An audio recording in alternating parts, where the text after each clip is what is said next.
Hello, and welcome back to Attack on Titan enthusiasts. The first Wall Titan was seen at the end of the female Titan arc, as a Titan standing inside the wall. And when Eren used the founding Titan's powers, and the rumbling began, the Wall Titans all began to move.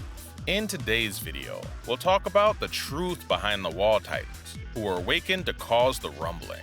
We might have reached an unexpected conclusion about the Wall Titans' true nature. So, please watch until the end to find out. If you're also an Attack on Titan fan and like our videos, subscribe so that you can get notifications when we release a new one. Please be aware, this video contains spoilers up to the final chapter of the manga, The Wall Titans. A Wall Titan was revealed when the female Titan was trying to climb the wall and made a hole in the wall near its face. As predicted by Hanji and the readers, there were Titans hidden in all the walls. And when the rumbling started, the tens of millions of Wall Titans created shockwaves as they marched. We were told that humans were protected from the Titans by the 3 layers of walls. But from the female Titan arc onward, we realized that humanity was protected from Titans by Titans. As you could guess, this was considered to be important information worth keeping secret from the world. Also, when Eren and the others read the book that was left in the basement by Grisha, it was written that King Fritz the 145th retreated from the Great Titan War and escaped to Paradis Island. In order to protect himself from the world, he used the powers of the founding Titan to create 3 layers of walls. With this, the mystery of how the walls were built on an island overrun by Titans was solved, and the overwhelming power of the founding Titan was also made clear. So, how did the tens of millions of colossal Titans that became part of the 3 walls get there? The types of Titans. There are several types of Titans that appear in Attack on Titan.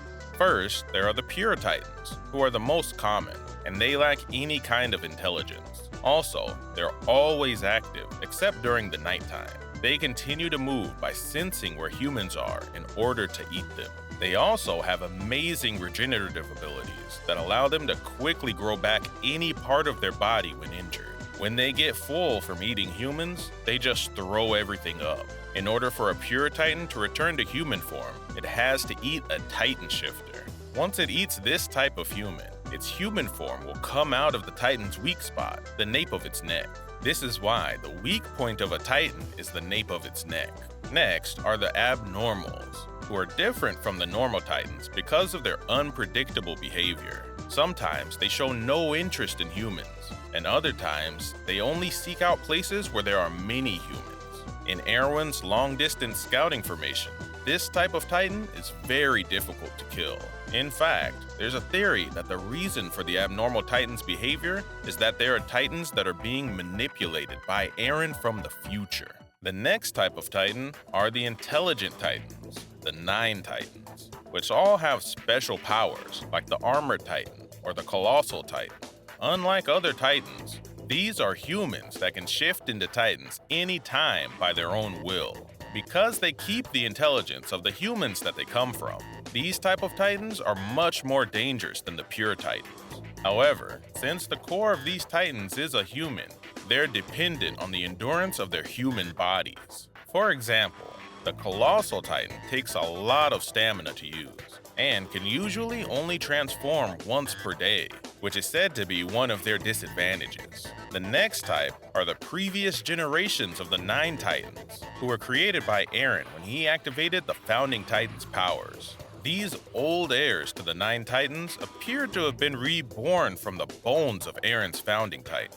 They were summoned to fight against Mikasa, Levi, and the other scouts. At first, they attacked regardless of whether or not they knew their opponents. But it later became clear that they were all being controlled by Zeke. After talking with Armin, Zeke was able to successfully communicate with the previous heirs through the coordinate. After that, the old heirs of the 9 Titans that knew them became allies to Mikasa and the others. But there was no human inside of these Titans, only their spirit. So, these are a special type of Titan that when they die, they disappear completely. Generally speaking, Titans can be split up into these 4 separate categories. But what category do the Wall Titans belong in? The true nature of the Wall Titans. The short answer is that they probably belong to the same group of titans that the old heirs to the Nine Titans do. The reason for this is that when Eren was defeated, there was nothing left of them. Of course, the giant glowing centipede, that's also said to be a devil, disappeared at the same time as Eren's death too. But because the centipede is the source of all the titans, only Titan-related things should have disappeared. When the centipede disappeared, the humans that had turned into titans, like Jean, returned to their human forms. This should mean that the Wall Titans returned to their human forms too. But there weren't tens of millions of humans lying all over the place after the centipede disappeared. This is why the Wall Titans are thought of as the same type of titans as the old heirs to the Nine Titans are. But they are different from the previous heirs titans, in that they may or may not have been based on people that once lived. The old heirs titans are based on the titan form of the humans that inherited them, and they have the spirit of that human too. If we were to say that the Wall Titans are similar to the old heirs titans in that they are also based off the past inheritors of the Colossal Titan, then it would have been necessary for tens of millions of people to inherit the Colossal Titan, from the time Ymir became the founder, only 2,000 years ago, to today.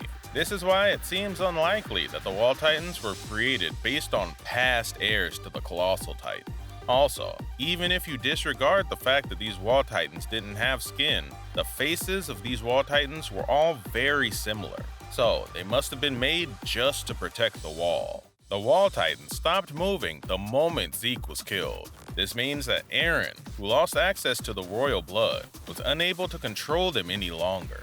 However, the old heirs Titans were still able to move on their own even after that, which makes them different from the Wall Titans. So, when King Fritz the 145th fled to Paradis Island, he used the Founding Titan's powers to create tens of millions of Colossal Titans, in the same way that Eren created the bodies of the older heirs Titans during the final battle. And then, he was able to build the walls by hardening them. Normally, it's necessary to use spinal fluid in order to create a Titan, but with the power of the Founding Titan, you gain the ability to produce Titans from nothing. So, in the final battle, it's highly likely that Eren was also able to create pure Titans instead of just the old heirs Titans. It's unclear why the old heirs Titans were created, because it's not explained in the series, but it did make it very clear that the power of the Founding Titan, the king of all Titans, really is unmeasurable.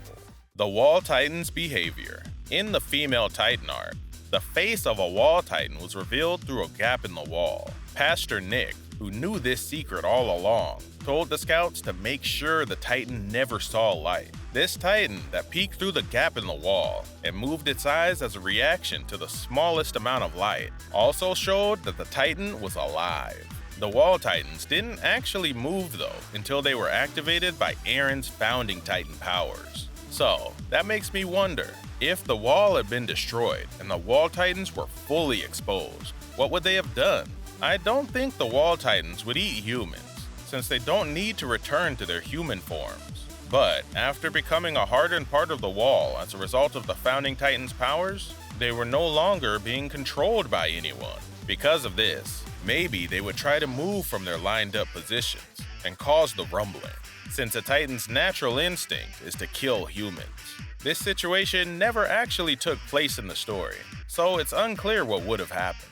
But, in my opinion, if the Wall Titans were exposed from the wall being destroyed, I think they would just remain as is without moving. My reason for thinking this is that when Pastor Nick was threatened by Hanji, he bravely decided to face death rather than revealing the secrets of the walls. Pastor Nick, who didn't want to reveal his secrets at all costs, wanted to hide the Wall Titan as quickly as possible. So, this makes me think that the wall was immediately covered because of his complaint that it would start moving if it saw light, not because it actually would, but because he didn't want people to see the Titan. Also, during the final battle against Eren, the moment Zeke was killed, the rumbling stopped. The Wall Titans didn't take any further actions after that, and disappeared along with the centipede. People think that the reason why they stopped moving is because when Zeke died, Eren's access to the royal bloodline was cut off. So, even if the Wall Titans came out of the wall during the female Titan arc, they probably wouldn't have moved. Alright, in today's video, we talked about the true nature of the Wall Titans, who were created by the founding Titan similar to how the Titans of the older eras were. If you have any other ideas about the true nature of the Wall Titans, then please tell us about them in the comments down below. Thank you for watching. I hope to see you again in the next video.